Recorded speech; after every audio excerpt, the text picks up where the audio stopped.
Bonjour, on est avec Nicolas Lefebvre, représentant de Bon Sens Belgique. On se trouve à Bruxelles pour des conférences qui ont eu lieu tout hier et encore aujourd'hui, donc sur ce week-end. Le sujet de ces conférences, c'est quoi? Quel était le sens? Alors déjà, qu'est-ce que c'est que Bon Sens Belgique? Donc Bon Sens Belgique, ça s'est créé au début du Covidisme. Vraiment au tout début. Ici, on a appelé ça un sommet citoyen parce que il y avait un sommet européen qui se déroulait à cette date-là. Et donc nous, on voulait que ce soit le peuple qui parle. Et donc on a fait ça un sommet citoyen européen. Et donc c'était en octobre 2020, le premier. Ici, on est déjà au 5e. Ça se déroule sur un week-end complet. Et alors, on est multi-sujets. Donc on va parler de tout ce qui est actualité et aussi de ce qu'on pourrait faire pour améliorer l'état démocratique. Je pense que nous sommes en zérocratie et plus en démocratie. Et donc on est là pour interpeller les gens. On a de plus en plus de monde et de plus en plus d'intervenants. On a même maintenant des gens qui viennent d'un peu partout de l'Europe et même du Canada. Donc ça... Tout ce qui est parti francophone vient chez nous pour reparler. Qu'est-ce que vous entendez par zérocratie? Bien, en Belgique, nos politiciens se tardent de toujours dire. En Belgique, ils disent que nous sommes en démocratie représentative. C'est déjà deux mots qui ne vont pas ensemble. Démocratie représentative, ça va pas quoi. Donc nous, on prône la démocratie participative, que le citoyen puisse dire ce qu'il veut. Le citoyen n'a pas à subir ce qui doit être dicté par la finance et par les politiques. On devrait arrêter de voter pour des partis ou voter pour des gens. On devrait pas voter pour des programmes et après simplement élire les gens qui devraient appliquer les programmes que le peuple a mis en route. Enfin, donc donner mandat en fait, donner mandat pour l'application de la volonté populaire. Voilà. Avec bien sûr des garde-fous. Que s'il ne représente pas bien, enfin qu'il ne fait pas son travail, qu'on puisse le mettre dehors et ne plus jamais se représenter. Et aussi qu'il n'y ait aucun conflit d'intérêts, ce qui n'est pas le cas non plus de tous nos politiciens, aussi bien dans la finance que dans des cercles obscurs. Donc tout ça, on voudrait abolir, parce qu'on trouve que ça n'a rien à faire dans une démocratie. Ils peuvent le faire entre eux, hein, ça ne nous dérange pas. Ils peuvent faire des cercles entre eux, mais en démocratie, les gens qui sont au pouvoir ne peuvent pas participer à ce genre de...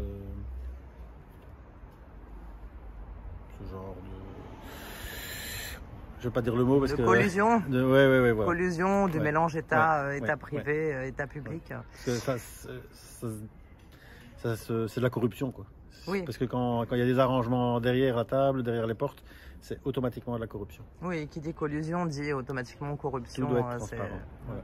La suite logique des choses. Et vous rencontrez l'assentiment de beaucoup de Belges en cette matière-là? Ils prennent conscience de tout ces implications? Le très très gros problème en Belgique, il y a un peu moins en France parce que vous avez encore quand même des médias qui peuvent parler. En Belgique, nous n'avons plus aucun média qui peut parler. Vous avez Kéros quand même. Kéros, c'est oui, mais c'est pas une chaîne publique. D'accord.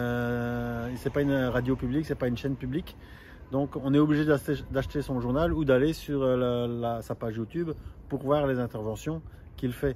Mais on n'a pas une chaîne de télévision, un peu comme CNews en France, où ils peuvent un peu parler, où ils sont invités, ou même, à la rigueur, il y a des émissions où on invite, par exemple, des gilets jaunes, et qui peuvent parler, même s'ils se font démolir, mais au moins ils peuvent parler. En Belgique, c'est impossible. C'est impossible d'aller sur une chaîne de télévision ou une chaîne de radio et parler en son propre nom. Alors quelquefois, ça arrive qu'on intervienne, mais alors on doit filousser et prendre un autre des pseudos et dire au standard ce que eux veulent entendre. Et une fois qu'on est en ligne, alors là on peut parler. C'est très compliqué de ne pas se faire couper la parole après. On a vu la dernière mission de Jean-Dominique Michel qui parlait de la RTBF avec l'intégralité des corruptions et c'est votre ministre, je crois, qui a réagi contre les manifestations contre les VRAS. C'est ça? Il y a le Premier ministre, il y a et plusieurs autres ministres qui ont réagi. Et en plus de ça, ça a été voté à la région Bruxelles-Wallonie à l'unanimité, enfin à 80 oui, 3 abstentions et 0 non, pour quelque chose qui n'est pas acté. Donc c'est écrit, mais ils ont dit que ils devaient le modifier parce qu'il y a des choses qu'ils étaient contre. Ils étaient hors la loi et hors constitution. Ils ne respectent ni la loi ni la constitution. Donc ils doivent changer, mais ils ont quand même voté pour que ça se fasse. Donc ils ont voté un chèque en blanc. C'est complètement antidémocratique parce qu'on doit voter pour quelque chose qui est fait et pas quelque chose qui est à faire. Parce qu'alors on met n'importe quoi. Ça ressemble au contrat des vaccins, quoi. On vote pour quelque chose dont on n'a aucun résultat. Ouais. Et puis il y a le lobbying des LGBT qui est là derrière, financé par Soros. Mais ça, on n'en parle jamais non plus dans les... Puis ce qu'il y a dans le livre Evras. Hein, alors à la population, ils ont donné un condensé de 30 pages, mais le vrai livre Evras fait 303 pages. Et il y a là des choses dedans qui ne sont pas admissibles pour les enfants. Je suis pas un spécialiste moi de l'Evras. Donc je ne vais pas commencer à dire ce qui est bien ou pas bien dans Evras. Par contre, on a plein de médecins et de pédopsychiatres qui en parlent très bien, mais qu'on ne veut pas, comme pour le Covid, mettre sur les plateaux et dire ce qui se passe. Et donc ici, au Sommet Citoyen, on va avoir cet après-midi des gens qui vont parler Evras, mais qui sont pédopsychiatres, qui sont gynécologues, qui sont médecins. Et donc on va parler de ça, quoi. Mais la gynécologue va parler de la transformation des gens. Parce que là, c'est vraiment très très grave ce qui se passe. On fait croire qu'on peut changer de sexe comme ça.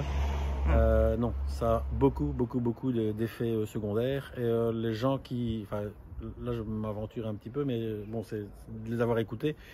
L'espérance de vie d'une personne qui change de sexe, c'est plus ou moins 40 ans.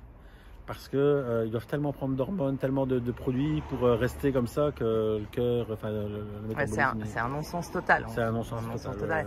Et quel est le retour? Parce qu'on pourrait se dire que la sexualité, ça concerne l'intimité, que ce soit des enfants ou des adultes.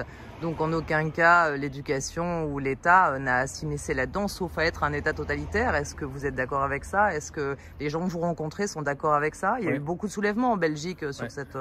Alors il y a l'article 24 de la Constitution belge qui dit que les enfants sont sous l'autorité des parents et non pas de l'État ni de l'enseignement.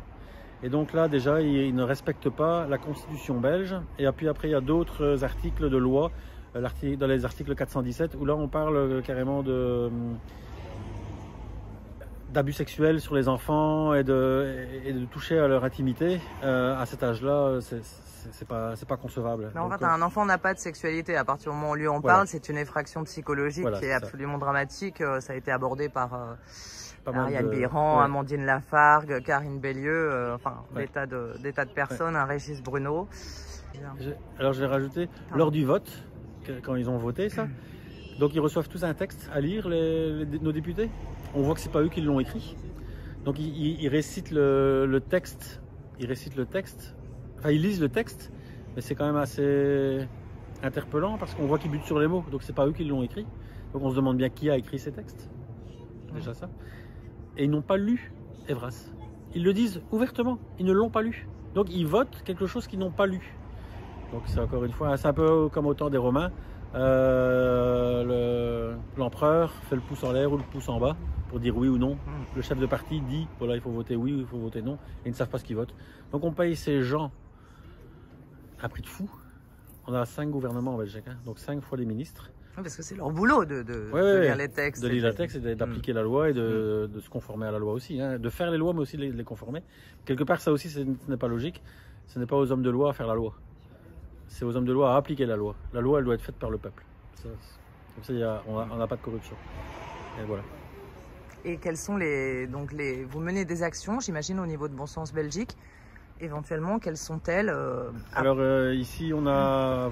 Donc on doit faire par rapport à l'actualité. On ne sait pas prévoir ce qu'ils vont inventer, ce qu'ils vont faire. Donc pour l'action Evras, on a simplement repris la loi.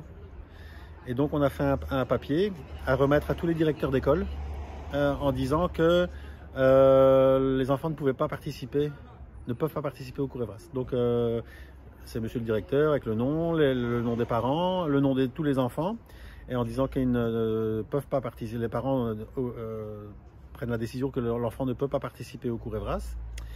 Et au verso de cette feuille, il y a tous les articles de loi qui prouvent que le directeur qui donnerait ses cours dans son école serait hors la loi et on pourrait chaque fois l'attaquer au pénal. Vous leur faites un rappel à la loi. En fait, on fait un rappel à la loi, mais en étant un peu plus sévère qu'on va les attaquer au cas où il y a quelque chose, quoi. Mais les parents sont tellement remontés.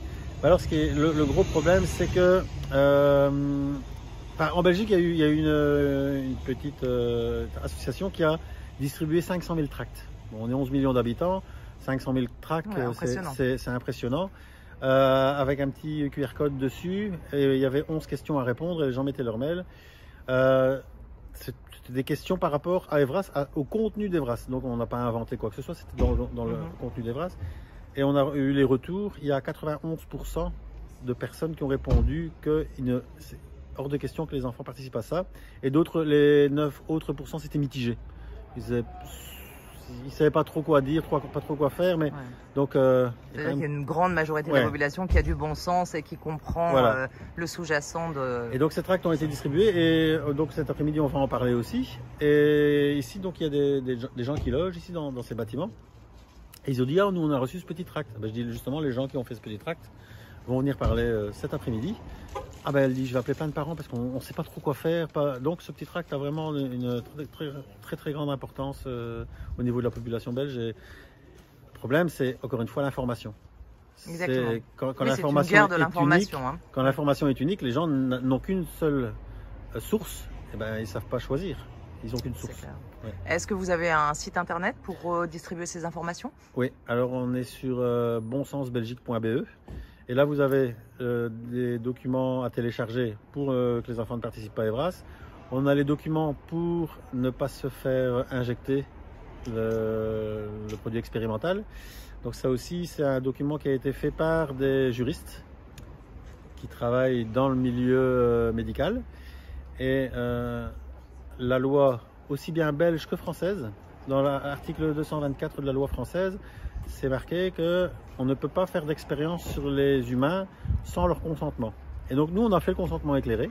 Et donc on a été dans plusieurs vaccinodromes en Belgique avec ce consentement éclairé pour demander à se faire vacciner, enfin à se faire injecter, on ne peut pas parler de vaccination, se faire injecter.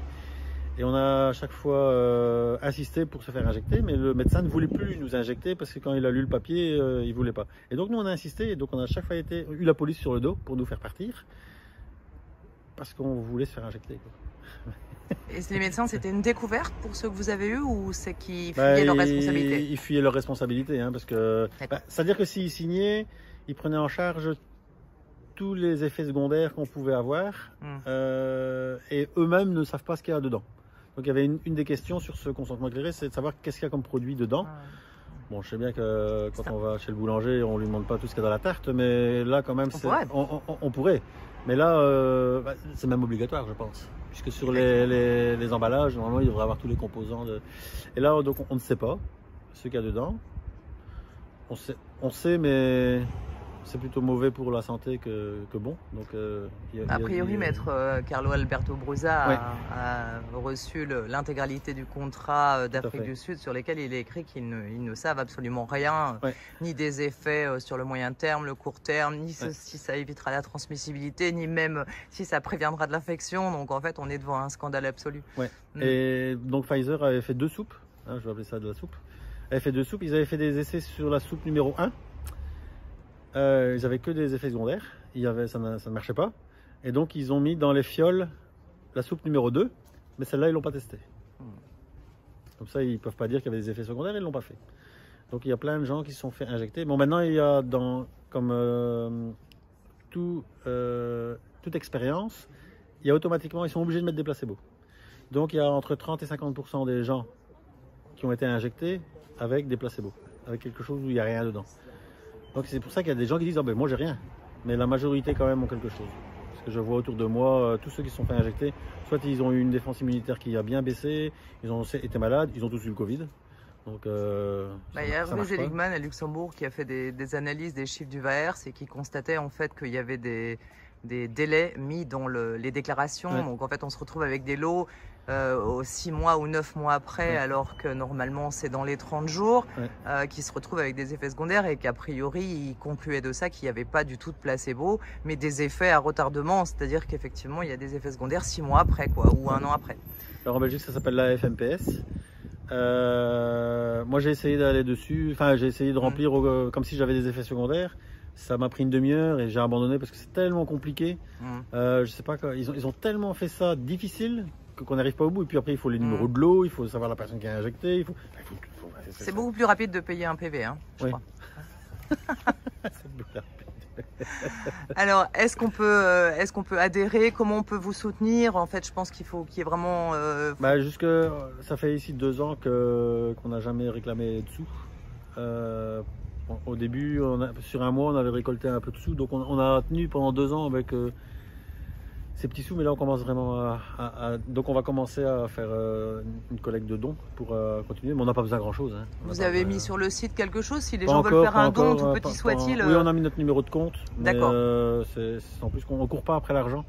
Non, mais c'est histoire de participer, de vous aider pour ne serait-ce que pour imprimer les tracts, parce que c'est pas donné. Et il faut pouvoir distribuer l'information et si on n'a pas une grande majorité de la population, que ce soit en Belgique ou en France, qui se soulève contre ça, on n'y arrivera pas. Donc c'est important de donner, même si c'est 2-3 euros, si chacun donne. Okay. Ici, c'est même nous, les bénévoles, qui payons le site internet, les serveurs et tout ça. Donc nous, on paye. Donc à un moment donné, ça commence à devenir compliqué. D'accord. Donc on va faire un petit appel aux dons ici, temporaire, pour un petit peu remettre un peu tout dans la caisse pour savoir continuer. Mais au niveau... Donc on fait des papiers juridiques, mais on ne va pas attaquer en justice. Parce que pour nous, la justice est tellement corrompue que de toute façon, on ne va jamais gagner.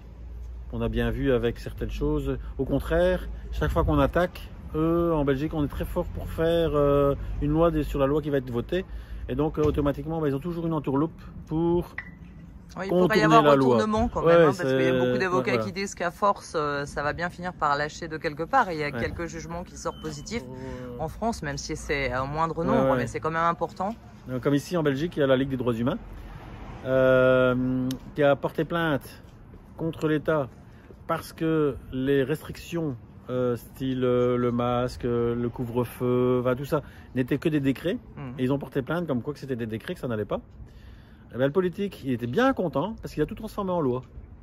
Donc un décret était attaquable, une loi n'est pas attaquable. Et donc ils auraient mieux fait de se taire et de ne rien faire comme action parce que là on a perdu quoi. Ils ont gagné leur procès parce qu'il n'y a plus de décret, donc ils ont gagné leur procès. Donc ils se targuent d'avoir gagné leur procès, mais non, on a perdu parce qu'ils ont tout transformé en loi. Bon. Oui, ça c'est des entourloupes entre politiciens et ASBL, enfin associations pour justement changer les...